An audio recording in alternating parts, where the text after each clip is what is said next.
Good morning, everybody. Lee Brower here, and welcome to this week's edition of Meaningful Monday. I am grateful to be here, and I am glad to be here. And where am I today? I'm in Abilene, Texas. When you fight for your limitations, you get to keep them.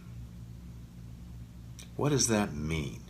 I'm not sure who said it originally. I tried to look it up, and it's attributed to several different authors and different movies. But when you fight for your limitations, you get to keep them. That means if you argue for your limitations, the things that you think you cannot do, then you're going to be stuck with them. Can I share a story? When I was in the 7th grade, there was an 8th grade operetta. And the star of the 8th grade operetta, the leading man, developed spinal meningitis, which means that he was unable to perform or sing. So they had an audition. And nobody from the 8th grade was chosen, and they decided to expand it to the 7th grade, and I auditioned, and I got the part. So I was the lead part in an operetta, singing part in the operetta. About 3 days before the performance, the director came to me and he said, Lee, we're going to change your part. Instead of singing your part, we'd like you to say the words as the music's played in the background. In other words, your singing sucks. And from that moment on, I could not sing. If you asked me to sing in a choir, sing anywhere, the only place I would sing is in a shower. And, because, why? Because I had these limitations. And what were these limitations caused by? They were caused by my choir director. When I was in the 7th grade, and I never, ever pushed it out any farther than that. Let's go back 7 years. 7 years shortly after Nick passed away, Lori and I decided we needed to get away or repose, and we went to Miraval.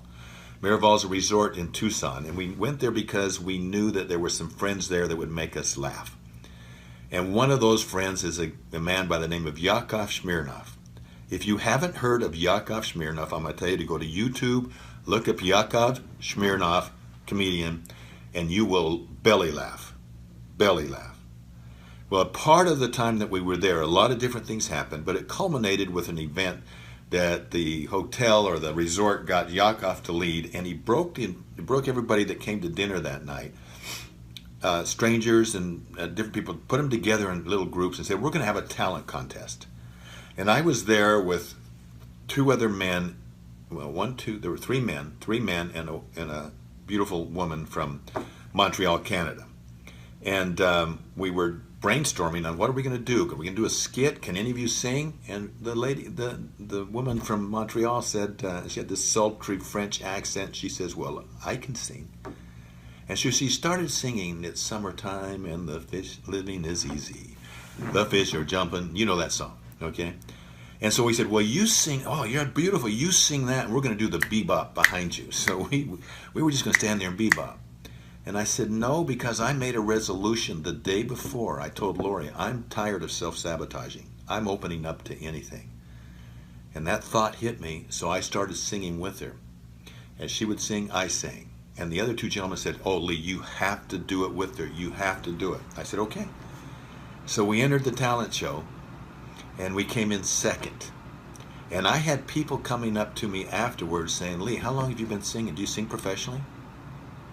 And I thought, wow.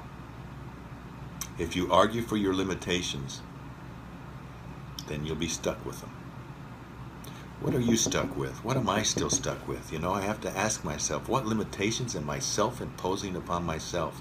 What future do I have? What obstacles am I putting in front of my life? What obstacles are you putting in front of your life? Don't wait like I did. Don't wait some 50 years or longer, before you get up and realize that you're the one that's putting those limitations in front of you. Ask yourself. I'll be curious to hear if there's any stories from you on where you had put limitations and then you decided to break through. We live in a wonderful time. We have amazing opportunities. And the biggest enemy is that sense of arrival. This is all there is for me. I don't care if you're a single mother trying to take care of your children and you just resign yourself and say, I've arrived, this is all there is. I don't care if you were grown up in poverty. I don't care if you're a third generation person saying, I can't do anything, I'm stuck here, but wow, look at all this, but I don't know how I got it and I don't know how to make it grow. The enemy of driving, the enemy of thriving is arriving.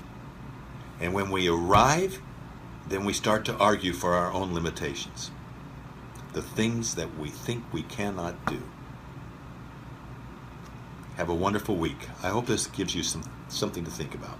We'll talk next week. See you later. Bye-bye.